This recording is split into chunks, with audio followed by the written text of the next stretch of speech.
Welcome back, friends and followers of the Great Journey, to another episode of Lynch Paints, where today we are jumping back into some Halo miniature goodness.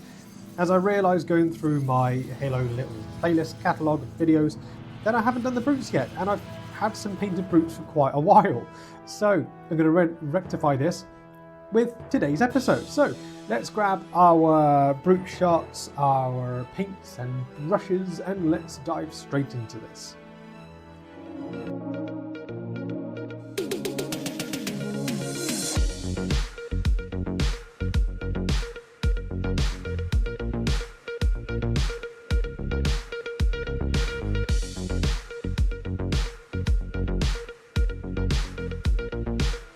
However, before we get started, we're going to need a selection of paints, and these are all the ones I've used in this video today, alongside which we're going to need a small fluffy brush, we're going to need a knackered old little brush, and a nice medium-sized basing brush with a nice fine tip. No teeny weeny teeny tiny brush for this teeny tiny miniature today, no.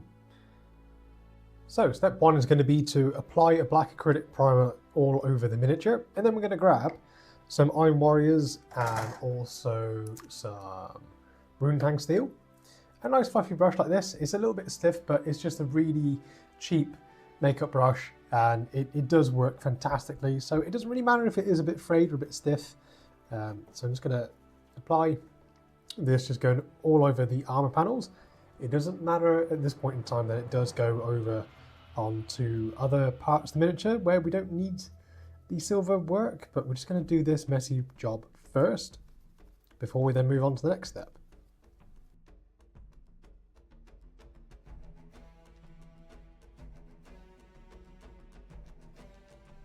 If there are any little sort of hard to reach places like this piece of armor just behind this arm here, then you can always just swap out just using a knackered tired old little brush like this, and you can get it to where it needs to go. So next up, we're then going to use the Runetang Steel, which is a nice brighter silver, to do pretty much the same thing as we did in the first step, but we're just going to work more on trying to direct where the light source is kind of coming from. So we're going to be doing a rough dry brush highlight. So aiming for like the top sections of these armor panels, and that will do it.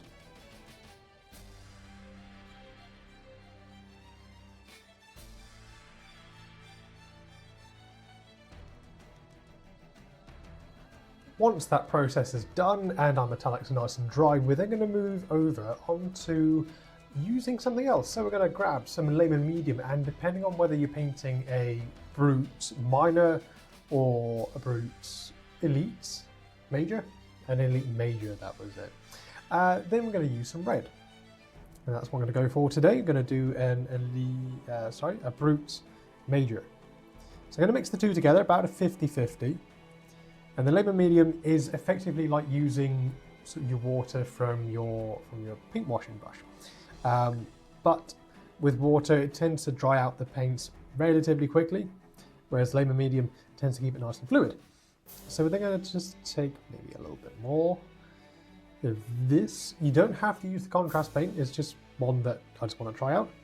But you can use just a regular red, and same again with using the layman medium. So this combination will ensure that some of the metallics that we put on prior to this are going to show up through the red. So it creates a nice red metallic look.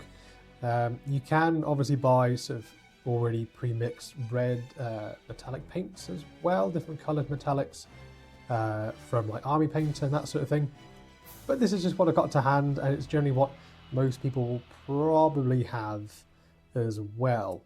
But if you got the red metallic and other sort of coloured metallic paints, then just use that and you'll get a quicker result.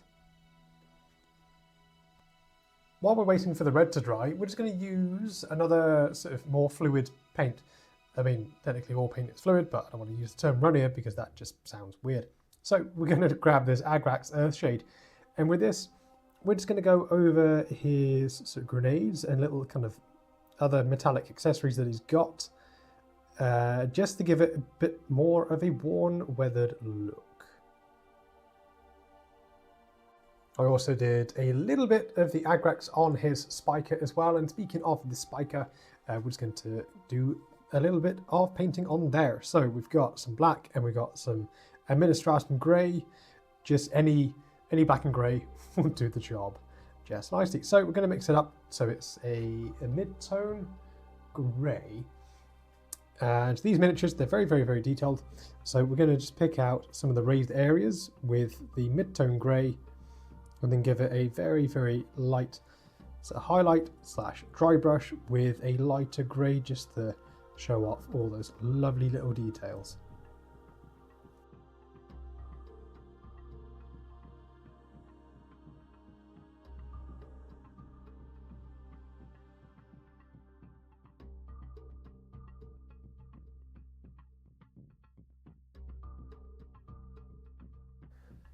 So the metallics are now completely dry and they look fantastic.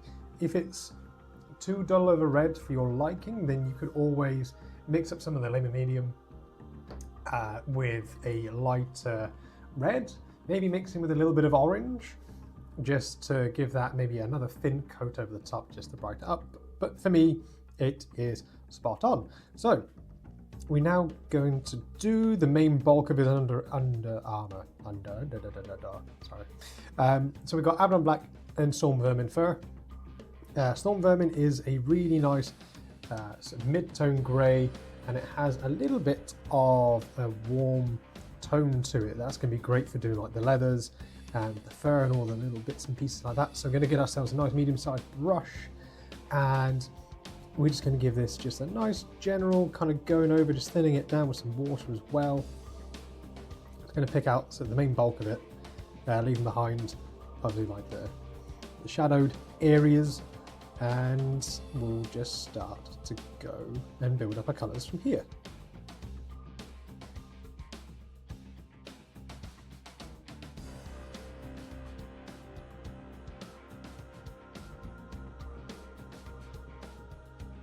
So after that first coat, we're then going to go back over again, just adding in more Storm Vermin fur into our mixture. And we're just going to start just to pick out some more of these details. Focusing on the Under Armour for now, but don't worry about the skin, we will come back to that later on.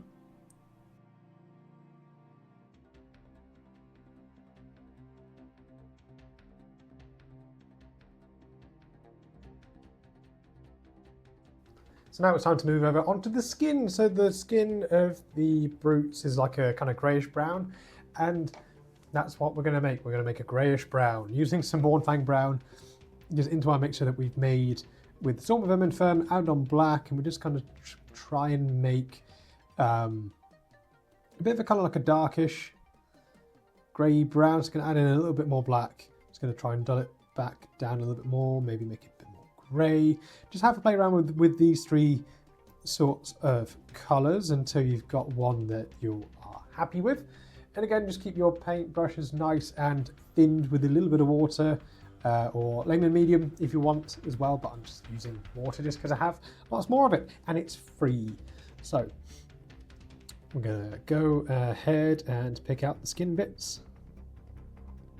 And again, like with this kind of greyish brown, you could always do, or start to do something like the wrappings, or like the leather work and that sort of thing.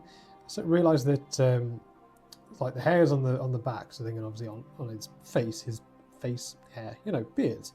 They're going to be like a nice kind of like lighter grey, so I'm going to leave them as they are for now, but I'm just going to make the skin more kind of brownish. And then we'll just start to add in more grey rather than more brown, because we want it sort of like, yeah, again, just kind of greyish colour really. So again, it's kind of experimental. There's hardly any guides out there for painting Halo bits and pieces. So yeah, I don't want to say that I'm the first, because I'm definitely probably not. But hey, it's just experimental really at the end of the day. So let's have some fun while we do it. So I'm going to add in a little bit of this Administratum grey from earlier. It's a much lighter grey, and this We're just going to mix in and just help just to build up our colours of the skin tone. Just a little bit.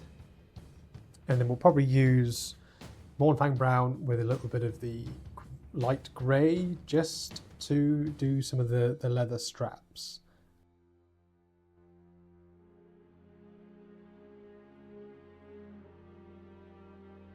So the skin tone is done. So now I was going to go back over the little hairs.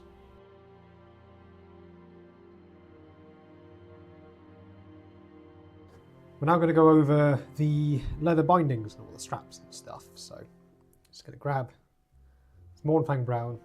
We'll darken it down just a tad. Just a little bit. Now with leather stuff, you could get creative. You can mix in a little bit of sort of like a muted green into it. I have done that before, and it does make some really lovely results. Makes it look a little bit more natural, a little bit aged as well. But if you're not too bothered about that, then just pure brown will suffice.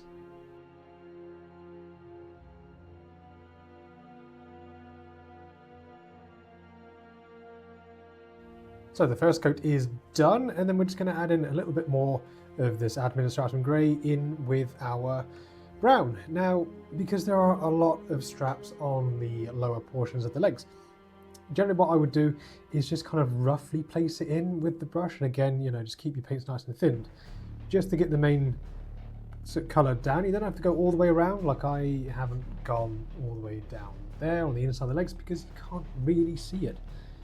And then we can use some of this lighter brown, and we're just going to pick out just a few of the raised areas, doing it a kind of a highlight as well, and then we can just kind of wet blend up a little bit and make the brown sort of brighter and brighter, or as bright as you like or kind of want to take it, and then go from there. So you don't have to be like really neat. And again, because it's leather, it does really lend itself to more of a slapdash kind of approach.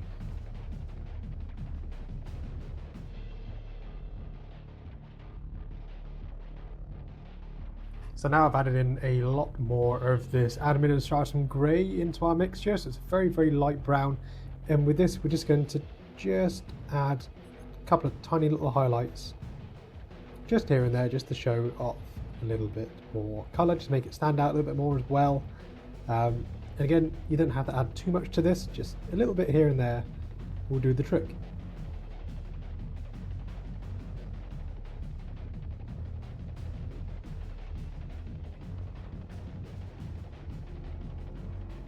So he's just about finished, and Brutes, they're not as flashy or as showy as the Elites.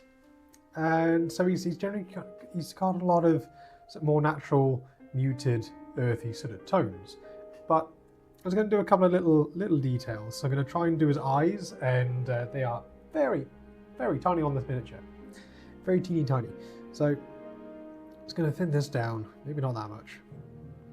Just going to pop in a little bit of black, just using the very tip of the brush.